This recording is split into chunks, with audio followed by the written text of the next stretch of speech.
बिस्मिल्लाहिर्रहमानिर्रहीम अस्सलाम वालेकुम। आज की इस वीडियो पे हम बात करने वाले हैं कि किस तरह से आप लैट का टेस्ट दे सकते हैं, या आप ये कह लें कि लैट के टेस्ट की ओवरऑल स्पेसिफिकेशन क्या है। या अगर आपने सपोज पंजाब यूनिवर्सिटी में अगर आपने लैट का टेस्ट देना है तो उसके लिए पहले आपने कौन सा टेस्ट क्लैरिफाई करना वो ज़रूरी है कि जो लैट का टेस्ट है वो आपने देना है, फिर जो पंजाब यूनिवर्सिटी का अपना टेस्ट है वो आपने देना है। फिर उसके बाद अगर आपने पंजाब में अप्लाई नहीं करना, अगर आपने लाहौर या किसी और सिटी में हैं, तो अगर आपने फ़र्दर किसी भी यूनिवर्सिटी में अप्लाई करना है तो लैट का टेस्ट जो आपने देना है उसकी स्पेसिफिकेशन क्या है, या अगर आपने लॉ में एडमिशन लेना है तो उसके रूल्स कौन से हैं, या आप ये कह लें कि उसकी ओवरऑल जो है डिमांड वो क्या है, कि हर कॉलेज आपसे क्या डिमांड करता है, या वो आपसे क्या कहता है कि आपने लैट का टेस्ट पास करना ज़रूरी है, या इंटर की जो है मार्कशीट वैलिडेशन वो आपके लिए ज़रूरी है, या जो उसकी परसेंटेज है वो आपके लिए ज़रूरी है। तो आज की जो मेरी वीडियो का टॉपिक है वो यही है। तो अगर आप मेरे चैनल पर नए हैं तो चैनल को सब्सक्राइब कर सकते हैं, ताकि मेरी आने वाली ऐसी ही एजुकेशनल वीडियोस, खासकर जॉब रेलेवेंट या एंटी टेस्ट रेलेवेंट वीडियोस जो हैं वो आप तक लाजमी पहुंच सकें और आप अपने फ्यूचर को अच्छे से ग्रो कर सकें। तो देखें, सबसे पहले बात कर लेते हैं कि जो हमारा लैट का जो टेस्ट है ये है क्या। देखें, जो लैट है इसकी सबसे पहले बात करते हैं कि इसका स्टैंड बाय क्या है। मैं अपनी हर वीडियो में अगर कोई कैटेगरी अगर मैं लेता हूँ, नेट है, हैट है, गैट है, सेट है, GRE है, जी मैट है, कोई भी है, तो मैं सबसे पहले उसकी बेसिक्स जो है या जो उसका जो आप कह लें कि स्टैंड बाय है वो आपको लाजमी बताता हूँ, शेयर करता हूँ कि जाके अगर आप कोई भी एडमिशन लेना चाह रहे हैं या कोई भी जॉब टेस्ट देना चाह रहे हैं तो कम से कम जो उसकी बेसिक्स हैं या जो उसकी जो स्टार्टिंग जो स्पेसिफिकेशन है वो आपको पता हो। तो जो हमारा लैट है, L से बनता है हमारा लॉ, A से बनता है एडमिशन और T से बनता है टेस्ट, यानी कि ये बनता है लैट का जो स्टैंड बाय है, ये बनता है लॉ एडमिशन टेस्ट।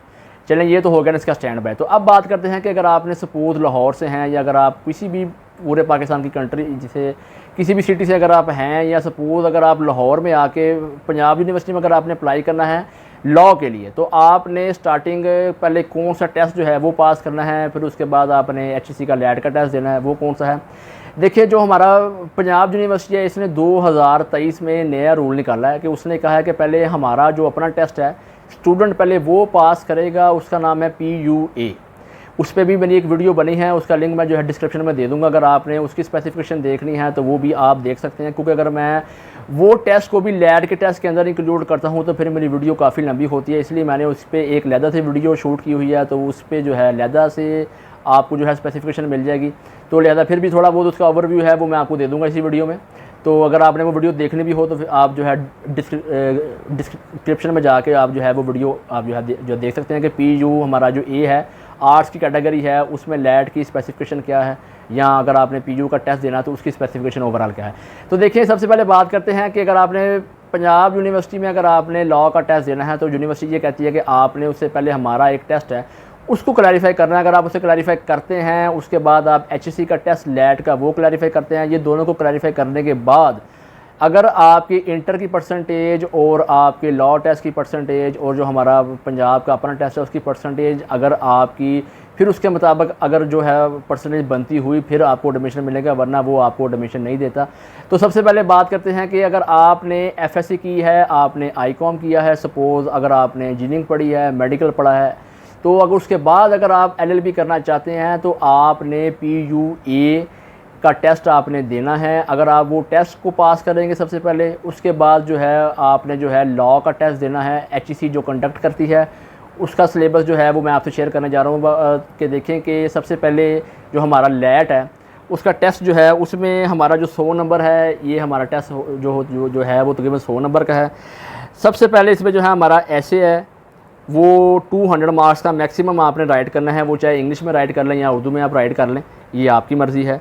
फिर हमारी पर्सनल स्टेटमेंट है, इसके अंदर भी HEC हमें ऑप्शन देती है, चाहे हम इंग्लिश में कर लें या हम उर्दू में कर लें, ये भी हमारी मर्ज़ी है। इसमें भी आपके मैक्सिमम जो वर्ड है वो 200 वर्ड आपकी होने चाहिए और जो इसके नंबर हैं वो 10 है। अब 100 में से होता क्या है कि जो आपके 25% जो यानी कि जो आप परसेंटेज के लें या कहने के जो 25 आपके मार्क्स हैं वो आपके जो हैं वो स्टेटमेंट और ऐसे के बनते हैं। बाकी जो 75% है वो हमारा जो है वो MCQs बेस्ड है। उसमें हमारा फ़र्स्ट ऑफ़ ऑल इंग्लिश है, वो हमारे उसके 20 क्वेश्चन आपको आएंगे, या कह लें कि उसमें 20 नंबर आपके हैं। उसमें सिनोनिम, एंटोनियम और प्रेपोजिशन है, यानी कि ये 3 पोर्शन आपको इंग्लिश में पूछे जाएंगे। उसके बाद आपका जनरल नॉलेज है, उसके 20 सवाल आपको आएंगे। उसमें आपका पाकिस्तान अफेयर भी आ सकता है, या आप कह लें कि इस्लाम उसमें, यानी कि आपका जो GK है उसमें बेसिकली होगा क्या कि आपके जो है एबिलिटी के क्वेश्चन थोड़े बहुत होंगे, या आप ये कह लें कि जो जनरल साइंस से है रेलेवेंट क्वेश्चन आपके, या जोग्राफी से जो है रेलेवेंट क्वेश्चन वो आपसे पूछे जाएंगे। फिर आपका इस्लामिक स्टडीज़ है, उसके 10 आपको MCQs पूछे जाएंगे। फिर उसके बाद हमारा है पाकिस्तान स्टडीज़ कह लें या पाकिस्तान अफेयर कह लें, उसके हमारे 10 नंबर के MCQs आपको पूछे जाएंगे। फिर उर्दू में 10 नंबर आपके हैं, उर्दू वोकैबुलरी जो कह लें या उर्दू ग्रामर का पोर्शन आप कह लें 10 नंबर के आपका वो आएगा। फिर आपका मैथ का पार्ट है, बेसिक मैथ, उसके 5 नंबर हैं। तो टोटल अगर आप कैलकुलेट करें तो ये आपके 100 मार्क्स बनते हैं।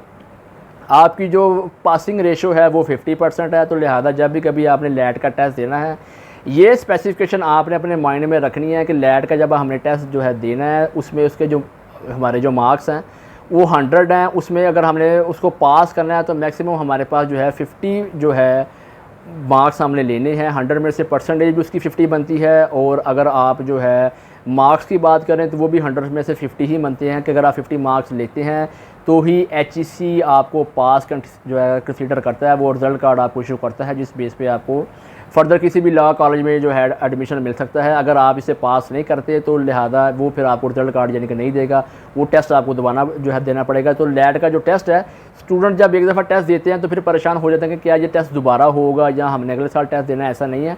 लॉ का जो टेस्ट है साल में 4 मरतबा होता है, कभी 3 मरतबा, कभी 4 मरतबा। तो लिहाजा अगर स्टूडेंट ज़्यादा हों तो वो ज़्यादा मरतबा भी ले सकते हैं, लेकिन मैक्सिमम 3 मरतबा होता है या 4 मरतबा भी होता है। तो लिहाजा लैट का जब भी टेस्ट आपने देना है, ये चीज़ आप अपने ध्यान में रखनी है कि अगर आप एक दफ़ा क्लैरिफाई नहीं कर पाए या अगर आप पास नहीं कर पाए तो आपके बाद दोबारा भी चांस है, आप अगले 3 महीने के बाद दोबारा भी लैट का टेस्ट आप दे सकते हैं। अगर आप पंजाब यूनिवर्सिटी में अगर आप अप्लाई कर रहे हैं तो उसके लिए ज़रूरी है कि PUA का टेस्ट आपने जो है वो देना है, वो भी आपने क्लैरिफाई करना है। फिर इंटर में आपकी परसेंटेज जो है वो भी जो है मैक्सिमम जो है 60% होनी चाहिए, ये भी लैट की शर्त है, ये भी आपने बात याद रखनी है। हुआ क्या था कि जो है 2022 में जो लैट टेस्ट की जो एज लिमिट थी वो भी उन्होंने रखी थी, वो उन्होंने जो है 25 रखी थी। फिर 2023 का जब स्टार्ट हुआ तो तब HEC ने लैट की जो है जो एज लिमिट थी वो 24 कर दी थी। उसके बाद अब पता जब जो सुनने में आ रहा है कि लैट की एज लिमिट टोटली उन्होंने ख़त्म कर दिया है। उन्होंने ये शर्त रखी है कि अगर आपने इंटर के पेपर दिए हुए 5 साल के अंदर अगर आप लैट का टेस्ट देना चाहते हैं तो फिर आप दे सकते हैं। अगर 5 साल से टाइम ड्यूरेशन आपका ज़्यादा गुजर गया है तो फिर आप लैट का टेस्ट जो है वो नहीं दे सकते। अब उन्होंने ये रूल रखा है, लेकिन HEC इस चीज़ को लेकर रूल इम्प्लीमेंट करती रहती है।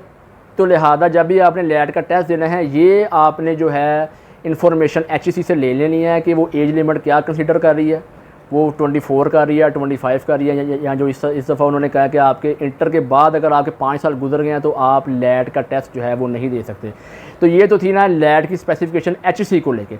लेकिन अगर पंजाब में अप्लाई करना तो मैंने उसका बताया। अगर इसके अलावा अगर आप किसी और लॉ कॉलेज में एडमिशन लेते हैं तो वो आपसे क्या कहते हैं, जी हमने जो है सिर्फ लैट का ही टेस्ट कंसीडर करना है, हमारा अपना कोई टेस्ट नहीं है। तो फिर आपने सिर्फ लैट का ही टेस्ट देना है। उसके बाद आपका जो है जो भी परसेंटेज आपकी होगी, जब अगर आप उसको पास कर लेते हैं तो वो जो है लॉ कॉलेज वाले आपको जो है एडमिशन जो है वो दे देंगे। अगर आपने लैट का टेस्ट पास नहीं किया फिर भी अगर लॉ कॉलेज कोई भी है वो अगर आपको एडमिशन देता है तो आपका दाखिला नहीं जाएगा, ये बात आपने याद रखनी है। लैट का सर्टिफिकेट साथ लगता है। HEC ने अगर रूल बनाया तो एवे नहीं बनाया। अगर उसने अपना एक जो टेस्ट की स्पेसिफिकेशन दी है वो उसको देने का एक मकसद भी है कि आप कम टाइम में अच्छी तैयारी कर सकें, क्योंकि ऐसा नहीं होता कि अगर स्टूडेंट ने लैट के टेस्ट के लिए अप्लाई कर दिया तो उसके बाद टाइम ड्यूरेशन है सिर्फ 2 हफ्ते या 3 हफ्ते।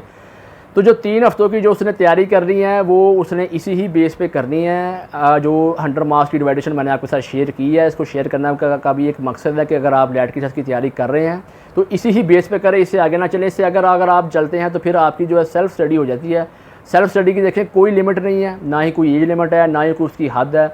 वो जितनी आप करते रहें उतनी कम है। तो लिहाजा आप सेल्फ़ स्टडी करें, लेकिन तब करें जब अगर आपके पास एक्स्ट्रा टाइम हो। जब आपके पास एक्स्ट्रा टाइम ही नहीं है, अगर आपके पास सिर्फ 2 वीक्स हैं या 3 वीक्स हैं या 1 महीना आपके पास, तो कोशिश करें कि जो लैट की स्पेसिफिकेशन है सिर्फ उसी को कवर करें ताकि आप अपने जो है जो टेस्ट को अच्छे से तैयार कर सकें और जो है टेस्ट में अच्छे मार्क्स लेकर लॉ कॉलेज में एडमिशन ले सकें। तो जी तो दोस्तों ये थी मेरी आज की वीडियो। मेरी वीडियो अगर आपको अच्छी लगी हो तो मेरी वीडियो को आप लाइक कर सकते हैं, मेरे चैनल को सब्सक्राइब कर सकते हैं ताकि मेरी आने वाली ऐसी ही एजुकेशनल वीडियोज़, खासकर जॉब रेलेवेंट या एंट्री टेस्ट रेलेवेंट वीडियोज़ का जो है नोटिफिकेशन वो आपको मिलता रहे और आप अपने फ्यूचर को और आप ये कह लें कि अपने फ्यूचर को अच्छे से जो सिक्योर और ग्रो कर सकें। इंशाअल्लाह अज़ीज़ आपसे जो है नेक्स्ट वीडियो में मेरी मुलाकात होती है। उसके साथ ही मुझे दीजिए इजाज़त। इजाज़त और तब तक के लिए अल्लाह हाफिज़।